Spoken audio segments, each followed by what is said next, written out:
Bueno, después de todo lo que dijimos en el vídeo anterior, creo que va a ser una buena idea empezar tratando de ver qué son las matemáticas. Ese va a ser nuestro primer objetivo en todo el canal, dar una definición de matemáticas. Claro, si yo me paro a pensar, me doy cuenta de que podría daros no una, sino muchas definiciones de matemáticas. Si me paro a prestarle atención a la topología, a lo mejor os daría una definición. Si me paro a prestar atención al álgebra, a lo mejor os doy otra definición. Si me paro a atender al cálculo diferencial, a lo mejor os daría otra definición de lo que son las matemáticas. Es verdad que se podrían dar muchas definiciones de matemáticas distintas, el problema es que todas ellas son muy especializadas y nosotros de momento aún no hemos hecho nada en este canal, no tenemos tablas para poder definir lo que son las matemáticas. No sabemos aún nada. Pero si alguna vez os habéis dado cuenta, hay ocasiones en las que alguien nos habla de algo que no conocemos y suele ser buena idea por parte de esta otra persona señalar un poco de dónde viene esa cosa o de dónde ha aparecido. Por ejemplo, si nos hablan de un actor que no conocemos, es buena idea que nos digan películas en las que ha actuado. Si nos hablan de un animal que ha pasado por detrás nuestro y no hemos visto, es bueno señalarlo y poder verlo por nosotros mismos. Es cierto que eso no nos da una definición, pero al menos nos deja intuir un poco de qué va eso. Eso es lo que nosotros vamos a intentar hacer con las matemáticas. Vamos a tratar de señalar de dónde vienen las matemáticas. Por lo que este primer vídeo va a ser dedicado un poco a los fundamentos de matemáticas. Ahora bien, mm, si, si nos ponemos a buscar, hay un momento que aparece mucho en los libros, que es Galileo, ¿no? Galileo fue un gran revolucionario en el mundo científico, cambió prácticamente todo el panorama científico y se le suele usar como un modelo de el uso de las matemáticas dentro de las ciencias, porque Galileo usó muchas matemáticas dentro de lo que él hizo. Eh, a Galileo, se le atribuye una famosa frase que además aparece hasta en los libros de secundaria, es muy famosa. La frase viene a decir esto de la naturaleza se expresa en el idioma de las matemáticas. Yo, bueno, no voy a contradecir a Galileo, porque es cierto que la naturaleza, uno de los idiomas que tiene es el idioma de las matemáticas. Ahora, si nos paramos a ver, también es verdad que la naturaleza se expresa en muchos otros idiomas. De hecho, antes de que Galileo interpretase la naturaleza con matemáticas, ha habido chamanes, druidas, arúspices, bueno, hasta incluso astrólogos, ¿no? Que a día de hoy están tan de moda, pues todos ellos ya estaban antes de Galileo y todos ellos interpretaban la naturaleza cada uno de distintas maneras.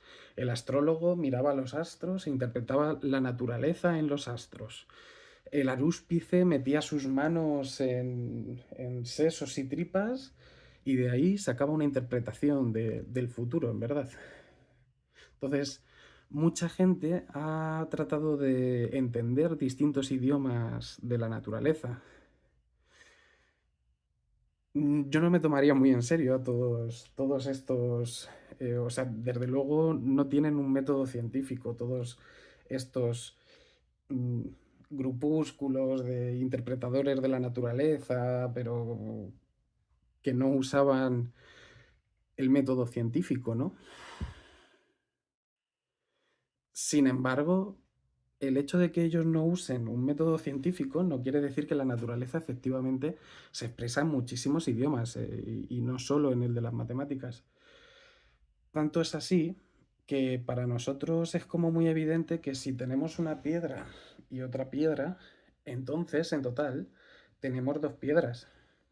Pero claro, tú te pones a buscar y en ningún sitio aparece un uno en ninguna de las piedras. Cuando las juntas no aparece un 2 y tampoco se difumina en el aire de ninguna manera el símbolo de la suma y el símbolo del igual. Eso de que uno más uno es igual a 2 tiene muchísimo sentido, pero para humanos, no necesariamente para la naturaleza. Es cierto que hay muchas matemáticas que aparecen en la naturaleza, aparecen patrones, existe el número áureo, el número de plata, hay muchas razones que aparecen en la naturaleza. Eso no quiere decir que la naturaleza siga estas razones porque lo haya razonado como nosotros. Ellos, del mismo modo que, por ejemplo, los seres humanos somos seres bípedos y eso no nos convierte por nacimiento en conocedores de lo que es par e impar. Eso lo aprendemos con tiempo. Pues lo mismo yo creo que ocurre un poco con la naturaleza, ¿no? El hecho de que las hojas de un árbol sigan patrones geométricos no quiere decir que el árbol sepa geometría. Quiere decir que el árbol de una forma natural usa el árbol de una forma natural utiliza algo en lo que nosotros necesitamos entrenarnos, que es geometría. Bien. Por ello, no estamos contradiciendo a Galileo, ya hemos dicho que las matemáticas efectivamente son un lenguaje de la naturaleza. Pero si os ponéis a buscar más detenidamente, allí donde encontréis matemáticas, detrás de ellas siempre hay un matemático, una persona.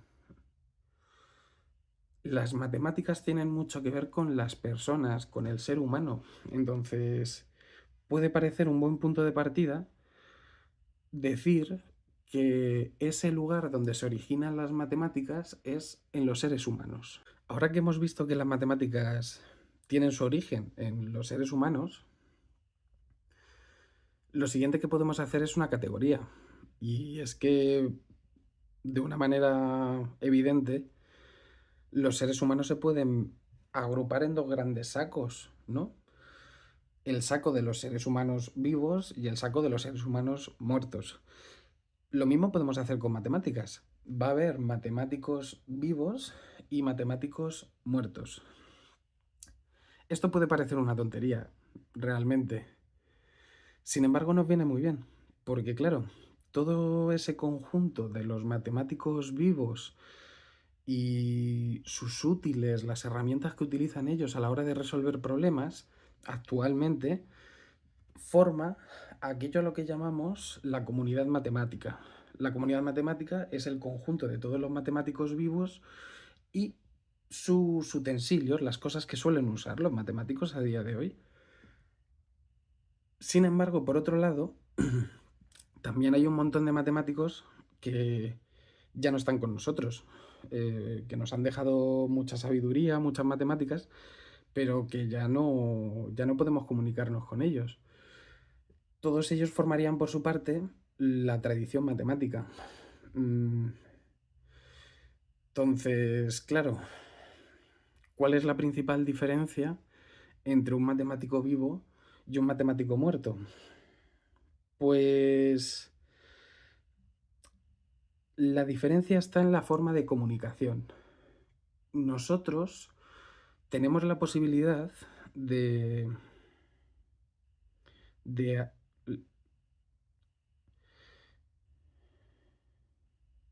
con nosotros se pueden comunicar por igual tanto matemáticos vivos como matemáticos muertos. Cuando nos leemos el libro de un libro de matemáticas, pues no tenemos por qué saber si su autor sigue vivo o muerto. Entonces podemos leernos textos tanto de matemáticos actuales como textos de Paul Erdős o de, bueno, iba a decir de Pitágoras, pero verdaderamente Pitágoras y tales no dejaron muchos textos. Pero Cauchy, podemos leer textos de Poincaré, podemos leer textos de Lebesgue, todos ellos son matemáticos, pero forman parte de la tradición matemática. Porque al final, Lebesgue en su día pensó matemáticas, escribió matemáticas, pero ya no piensa matemáticas. Seguimos teniendo sus textos, los cuales van a formar parte de la comunidad matemática, porque los textos de Lebesgue o los textos de Pitágoras, el teorema de Pitágoras básicamente, porque no dejó muchos textos, son cosas que siguen utilizando los matemáticos actuales. Entonces, aunque ellos ya están muertos, sus textos sí que siguen formando parte de la comunidad matemática, la cual lee y se entrena en base a estos textos. Bueno, de momento aún no hemos encontrado los orígenes de las matemáticas, pero sí que hemos encontrado una manera de agrupar a los matemáticos. Hemos hablado de la comunidad matemática y hemos hablado de la tradición matemática. Comencemos por esta última. Comencemos buscando en la tradición matemática, porque es posible que algunos de los matemáticos que ya no están vivos hayan dado una definición de matemáticas que sea genial y que nos venga como anillo al dedo. Entonces, ¿para qué vamos a estar nosotros creando nuevas definiciones de matemáticas si a lo mejor alguien ya ha dado una muy buena definición a lo largo de la historia? El problema es que según metemos un poquito el hocico en la tradición matemática, se reproduce el mismo problema que teníamos al principio del vídeo. Hay muchas definiciones de matemáticas. Para poneros un ejemplo, sigue habiendo a día de hoy gente que dice esto de que las matemáticas es la ciencia de los números. Bueno, a estas personas les podéis decir que desde hace 2500 años esto para nada es así. Si empezásemos a buscar desde las primeras poblaciones, verdaderamente es verdad. Es verdad que las primeras poblaciones usaban las matemáticas principalmente para contar cosas. Contar el número de bueyes, contar el número de fanegas, contar el número de recursos que tenemos en una aldea o cosas así. O incluso para contar gente, ¿no? Al final los censos y todo esto pues necesitan de contar. Las primeras pruebas evidentes que sí que tenemos en la historia son dos huesos. Está el hueso de Lebombo y el hueso de Isango. El hueso de Lebombo es un hueso que se data de unos 40.000 años y en él se pueden encontrar 28 muescas. 28 muescas muy bien hechas porque existen debates, pero existen 28 muescas, por lo cual los expertos ahí teorizan que ese hueso servía a las mujeres para predecir un poco cuándo les iba a venir la regla. Entonces, esto querría decir que las primeras matemáticas de la historia eran mujeres. Por otro lado, 20.000 años después, tenemos los restos del hueso de Isango. El hueso de Isango ya tiene muchas más muescas que el hueso de Lebombo, tantas que se cree que tiene 3 sistemas de medida distintos, porque tiene 3 sistemas de muescas el hueso. Incluso existen algunos expertos que indican que si atendemos a cómo se distancian unas muescas de otras, este hueso podría contener incluso conocimiento de matemáticas más avanzadas. Y fíjate, estamos hablando de dos huesos de hace 20.000 y 40.000 años. Pues esos son los primeros registros que nos quedan un poco de las matemáticas originarias en la historia. Y efectivamente esas primeras matemáticas eran la ciencia de los números, la ciencia de contar, básicamente. Ahora, si nosotros buscamos en las matemáticas del conteo, hubo, hubo muchas civilizaciones. Yo voy a pecar aquí de eurocentrismo y voy a hablar mucho de Egipto y Mesopotamia, pero bueno, podríamos incluso hablar de la India o la antigua China, en las cuales tenían también muchos conocimientos de matemáticas. Sin embargo, para nosotros destaca Egipto y Mesopotamia porque empezaron a tratar las matemáticas como un elemento central en su población, ¿no? O sea, para que el imperio sumerio y el imperio egipcio llegase a ser lo que fue, las matemáticas fueron una parte muy importante dentro del sistema social. Cosa que eso no ocurría en muchos otros lugares. Por ejemplo, en Egipto, a lo mejor yo aquí me estoy colando, pero juraría que los matemáticos de hecho eran una orden religiosa. Al final eran sacerdotes los matemáticos. Adoraban a un dios y a través de las adoraciones a ese dios, pues resulta que lo que pensaban eran matemáticas.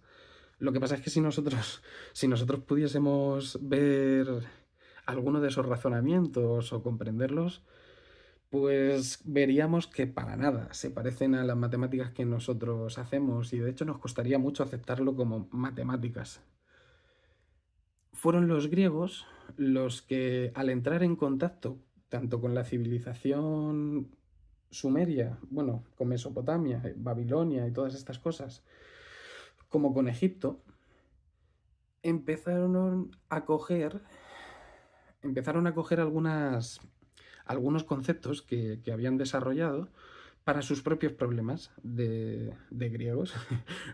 Pues yo qué sé, a los griegos les interesaba mucho conocer la forma de la Tierra, saber cuánto mide la Tierra, eh, tenían muchos problemas de cálculo de áreas, cálculo de volúmenes, en general, geometría, lo que conocemos a día de hoy como geometría. Esto fue algo muy importante porque, claro, mientras que en Sumeria y Egipto los números eran cantidades y poco más que eso, los griegos comenzaron a introducir una nueva idea. Y es que para ellos los números estaban muy relacionados con distancias. Los números son distancias en la antigua Grecia. Por cierto, antes de pasar a los griegos, no estaría bien olvidar, antes de pasar a los griegos, no estaría bien que me olvidase de que en Mesopotamia y Egipto los problemas matemáticos que hacían y cómo funcionaban las matemáticas tiene sus repercusiones en nuestras matemáticas actuales. Porque gran parte de las matemáticas que las podemos entender como recetas de cocina, ya las hicieron ellos, ya las desarrollaron. Nosotros luego le añadimos símbolos y lo escribimos en unas matemáticas más modernas, pero las ideas ya estaban desarrolladas en el Antiguo Egipto y en Mesopotamia. Entonces, por ejemplo, ¿a qué me refiero yo cuando hablo de unas matemáticas como libros de recetas? Bueno, pues cuando tú te coges un libro de recetas, si tú consigues los ingredientes, es decir, bajo ciertas condiciones iniciales, si se cumplen, entonces tú sigues unos pasos y llegas al resultado deseado. Pues todo este tipo de matemáticas ya vienen desde entonces. De hecho, hay incluso una tablilla sumeria, que no me hagáis mucho caso en esta, pero juraría que es del 5000 antes de Cristo. Y en esa tablilla, porque ellos escribían en tablillas en vez de en libros, en esa tablilla en concreto hay incluso soluciones de ecuaciones de segundo grado. Y es que, claro, si lo pensáis, la fórmula de las ecuaciones de segundo grado es uno de los grandes ejemplos de esta forma de matemáticas como libro de recetas. En las fórmulas de las ecuaciones de segundo grado, tú sabes lo que es A, B y C, y si sigues los pasos de forma correcta, si haces la fórmula menos B más menos raíz, si lo haces todo bien, entonces obtienes las raíces de la ecuación de segundo grado. Como hemos dicho, una receta. Tú sigues los pasos y aquí, pues, chimpum. Ahora bien, desde el momento en el que los griegos ya empezaron a asociar la idea de número con la idea de distancias, entonces si os dais cuenta los números ya se convierten en algo más que números, ¿no? O sea, si un número es una distancia, entonces un número no es solo un número, es algo que tiene relación con las distancias. Como os he dicho, a los griegos les preocupaban varios problemas de geometría, entonces para ellos los números eran distancias, que es como el elemento principal de la geometría, ¿no? Distancias. Por ello, desde hace 25 siglos, podéis decirle a toda esa gente que dice que las matemáticas es la ciencia de los números, que es que llegan 2500 años tarde, que es que se les ha echado la hora de encima, que esa definición a lo mejor la necesitaba alguien en el siglo X antes de Cristo, pero que es que a día de hoy esa definición se queda totalmente corta, o sea, verdaderamente no sirve para prácticamente nada. Podríamos hacer muy poquitas cosas con esa definición en las matemáticas actuales. Sin embargo, ojo, tampoco las hemos rechazado. Ocurre un poco lo mismo que con Galileo. Es verdad que las matemáticas son la ciencia de los números y la ciencia de contar, pero es que además las matemáticas son la ciencia de muchas otras cosas.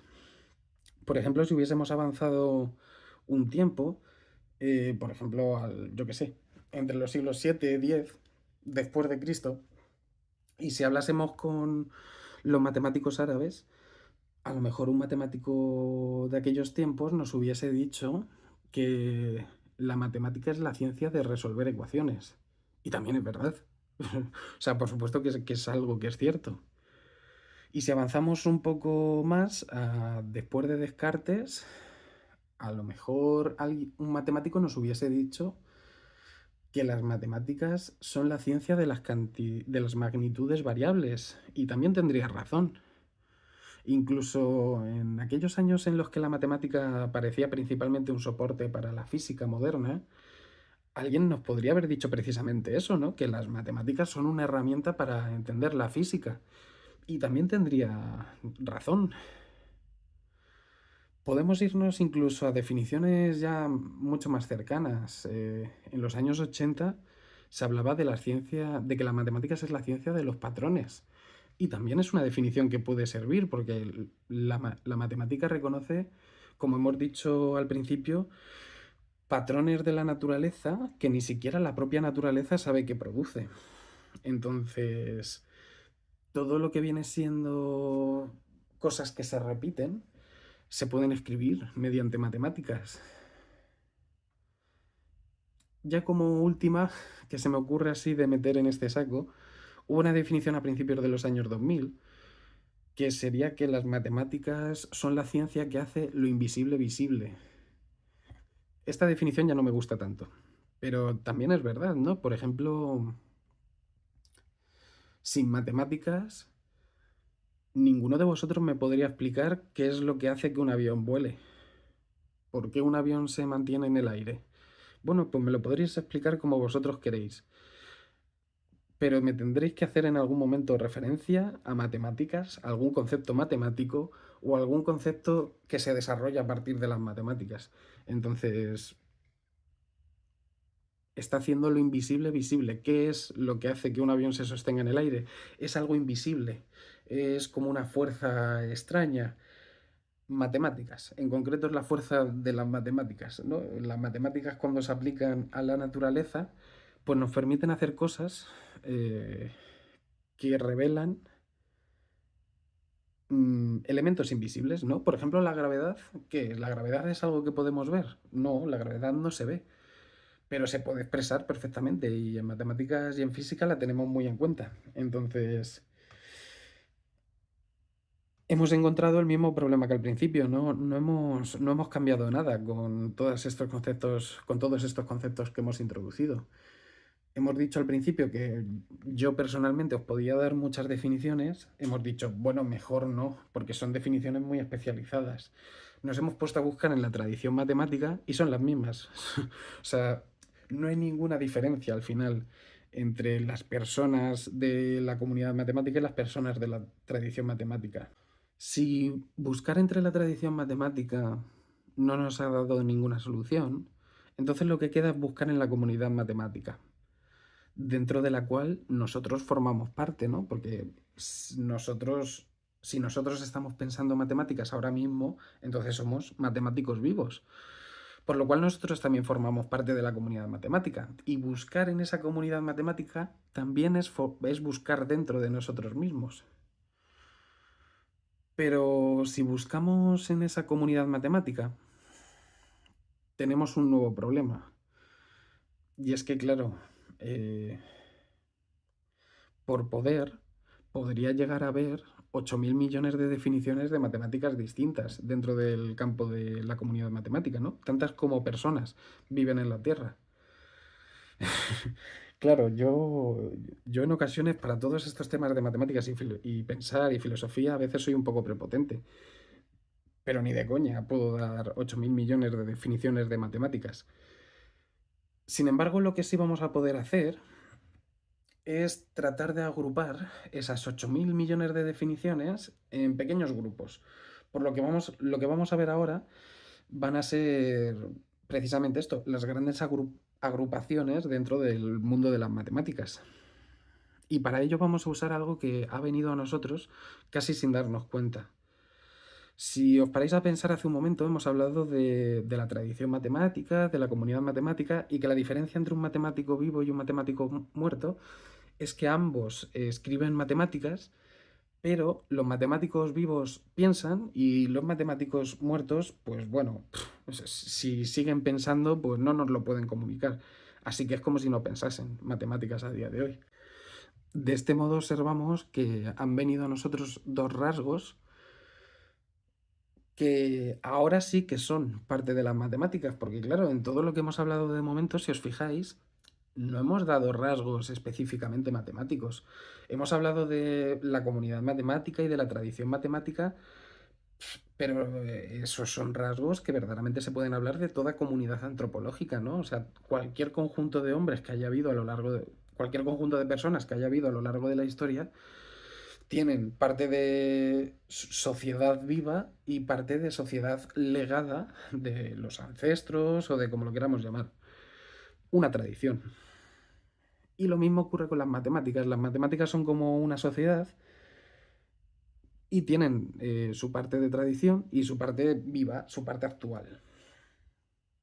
Esto no es algo que afecta a las matemáticas por el hecho de ser matemáticas. Es algo que afecta a todas las comunidades humanas por el hecho de ser humanas. Pero sin embargo, cuando nos ponemos a hablar del pensamiento y de la escritura matemáticas, eso ya sí que son rasgos muy particulares de las matemáticas. No estamos hablando del pensamiento en general, ni de la escritura en general. Ahora de lo que estamos hablando es de pensamiento matemático y de escritura matemática. Por lo cual hemos encontrado dos rasgos que ahora sí que parece que podemos estar señalando a los orígenes de las matemáticas. El problema de tener dos fuentes, dos fundamentos distintos de las matemáticas, es que dependiendo de cómo hagamos el balance entre estas dos fuentes, vamos a dar una definición u otra. Lo bueno es que entre los dos extremos de estas definiciones va a haber 8.000 millones de definiciones distintas, por lo cual vamos a poder meter aquí a 8.000 millones de perspectivas distintas de matemáticas. En el vídeo de hoy vamos a tratar al menos las dos primeras y luego ya más adelante me gustaría desarrollar la última parte. Pero esta sí que me interesa. Para el vídeo de hoy, quiero decir. Vamos a comenzar analizando dos posturas que serían como las posturas analógicas. Vamos a decir el 0,1 y el 1,0. Entonces, partimos de que tenemos escritura matemática y pensamiento matemático. Supongamos que alguien piensa que la escritura matemática sí es una fuente de matemáticas y que el pensamiento matemático no es una fuente de matemáticas. Vamos a tratar de acercar este análisis a muchos alumnitos poniendo un ejemplo que os pueda parecer más cercano. Imaginaos que estáis en un examen. Estáis en un examen y ante una pregunta del examen razonáis y todo lo que razonáis paso por paso está bien, está correcto. Y si alguna otra persona que sepa de matemáticas sigue los pasos que vosotros habéis razonado, llegaría al resultado correcto. Sin embargo, a la hora de escribir esos mismos pasos en el examen, habéis cometido un error de escritura, habéis cambiado un más por un menos, habéis puesto algo en el numerador cuando tenía que ir en el denominador o cosas así, y al resultado al que llegáis, evidentemente está mal. Entonces, bueno, la pregunta es si debería ir de aprobar o debería ir de suspender esa pregunta. Ante este ejemplo, el caso que estamos diciendo, el de que la escritura sí es una fuente de matemáticas y el pensamiento no es una fuente de matemáticas, pues claro, el que esté en esta posición diría que tú tienes que suspender. Tienes que suspender porque lo que has escrito está mal escrito. Y a esa persona, cuando dice que la escritura sí y el pensamiento no, nos está diciendo de alguna manera que a él lo que le importa es la materia, la parte material de las matemáticas, es decir, el papel, lo que queda escrito en el papel. Si tú lo que has escrito en el papel está mal, entonces deberías de suspender. Más allá de eso, os puedo poner otro ejemplo personal de las clases particulares. Y es que también conozco a muchos alumnitos, sobre todo en bachillerato, que hacen cientos y cientos y cientos de ejercicios. Llega el capítulo de límites y hacen cientos de límites. Llega el capítulo de integrales y hacen cientos de integrales. Y es un trabajo que está genial. O sea, verdaderamente no estoy diciendo que esto esté mal. Ahora, sin embargo, hay una pequeña parte de esos alumnitos que aunque hacen muchos ejercicios, lo cierto es que siguen un método. Y ese método es el de la seguridad. Entonces, cuando ven que están a punto de hacer un ejercicio de matemáticas del cual no tienen ni idea, lo dejan porque se sienten inseguros ante ese ejercicio y pasan al siguiente. Es cierto que esto sigue sin ser un mal trabajo, pero claro, al final de cara a un examen, lo que hace esto es que estos chicos han resuelto muchísimos ejercicios, se sienten preparados de cara al examen porque han resuelto muchos ejercicios, pero sin embargo lo que ellos a veces no son capaces de darse cuenta es de que han hecho muchos ejercicios que ya sabían hacer. Nunca han hecho los ejercicios que no saben hacer. Entonces se presentan al examen, les ponen un ejercicio, una integral o un límite que no saben hacerlo, se frustran y les sale mal la pregunta. Claro, si ya volvemos un poco a los aspectos más teóricos, esta posición se puede anular muy fácilmente con lo que nosotros hemos visto. Por esto nos venía bien ese parón que hemos hecho en la comunidad matemática y en la tradición matemática. Porque ahora nos fijamos y es que si una persona dice que la escritura matemática sí es matemáticas y el pensamiento matemático no es matemáticas, entonces, ¿de dónde se cree esa persona que viene la escritura matemática? ¿Qué escriben los matemáticos? ¿Acaso los matemáticos no escriben lo que piensan? ¿Te engaña un matemático cuando escribe matemáticas? Para mí esta postura es verdaderamente contradictoria. Pero claro, esta postura es contradictoria desde mi punto de vista. Esto no quiere decir nada realmente. Simplemente dice algo de mí. Sin embargo, si busquéis en la historia de las matemáticas, ha habido muchos matemáticos que están a tope con esta perspectiva. Gilbert era un formalista y el formalismo matemático básicamente viene a decir eso que nosotros estamos remarcando en esto, que lo importante de las matemáticas son sus operaciones, sus símbolos y sus signos, los cuales se escriben, pero que el pensamiento matemático sería como una especie de metafísica a la cual no hay que hacerle mucho caso. Está Gilbert, está Zermelo, está von Neumann en este saco, e incluso así más modernitos, eh, podríamos meter en este saco, yo juraría, no sé si me acuerdo del nombre bien, Hartree Field, que es un nominalista físico. Bueno, no sé si iría en este saco, Hartree Field. Pero ya os he dado unos cuantos nombres y ya podéis ver un poco mi perspectiva sobre este punto de vista, y es que es contradictorio. Podríamos pasar ahora al siguiente extremo. Si hemos dicho que la escritura matemática sí es una fuente de matemáticas y el pensamiento no, ahora podríamos decir que el pensamiento matemático sí es una fuente de matemáticas, un fundamento de las matemáticas, y la escritura matemática no. De nuevo, en el ejemplo del examen, esto sería pues el caso de aquel que dice que tú deberías de aprobar el examen, porque como lo que has pensado está bien, pues qué más da que hayas cometido un pequeño error de escritura. Si tú lo que has pensado está bien, deberías de aprobar.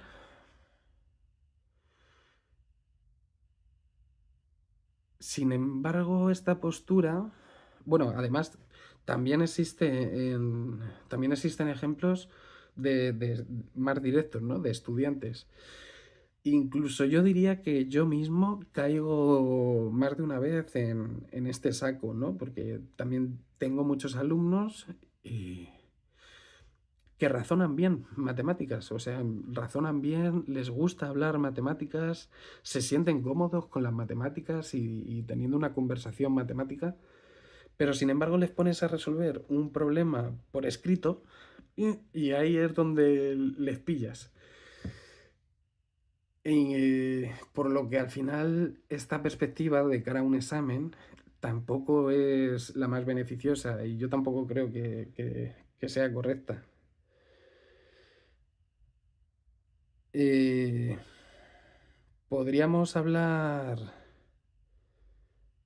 además de que, bueno, eh, igual con la parada que hemos hecho en la comunidad y la tradición matemáticas, podemos decir que es una posición totalmente contradictoria, porque si las matemáticas están en el pensamiento y no en la escritura, ¿de dónde vienen esos pensamientos matemáticos?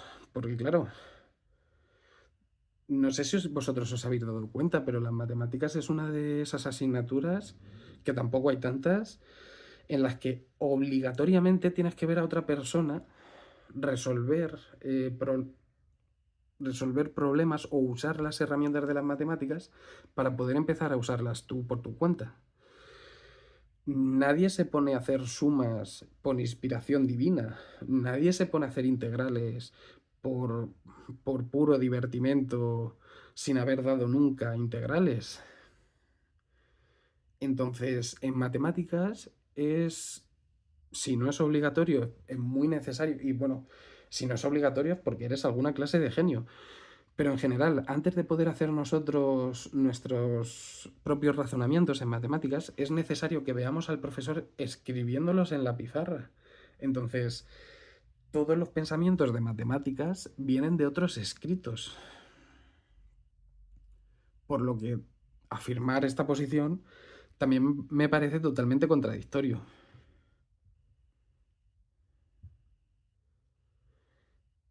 Mm,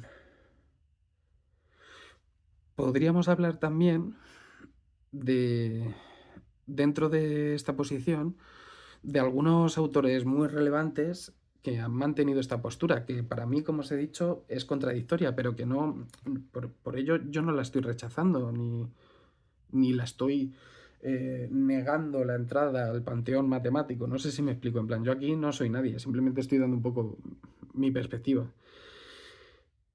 Y para mí, esta postura también es contradictoria, como hemos dicho. Sin embargo, podemos encontrar pues a gente como ni más ni menos Kant.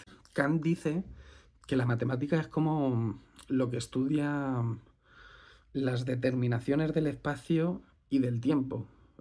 Las determinaciones del espacio en geometría y las determinaciones del tiempo en aritmética. Pero claro, tratar y estudiar el espacio y el tiempo, para aquel que haya leído a Kant, sabe que es estudiar algo que no deja de estar en el pensamiento humano, porque para Kant espacio y tiempo son dos elementos que vienen dados un poco por la mente humana. Él no considera que realmente existan el espacio y el tiempo. Entonces, al final las matemáticas vistas desde ese punto de vista es algo que pertenece totalmente a la mente y al pensamiento humano, no a la escritura matemática. Aunque a través de la escritura matemática podamos expresar y comunicar cosas. Pero hay muchos otros que caben en este saco, ¿no? Por ejemplo, Poincaré le podemos meter también aquí, y Lebesgue también entra. Así más modernitos, yo diría que está Michael Dammett, bueno, todos, Michael Dammett menos, pero verdaderamente a todos los que he dicho, Kant, Poincaré, Lebesgue, todos ellos les podríamos meter en el saco de los intuicionistas. Los intuicionistas, pues bueno, no nos vamos a meter a desarrollar mucho estas teorías porque yo creo que a lo largo de la carrera tendré tiempo para pararme y poder hablar de estas cosas más tranquilamente. Pero los intuicionistas, ya nos lo dice un poco el nombre, ¿no? Nos están hablando de que las matemáticas forman parte del pensamiento puro. Entonces, se rechaza un poco la escritura.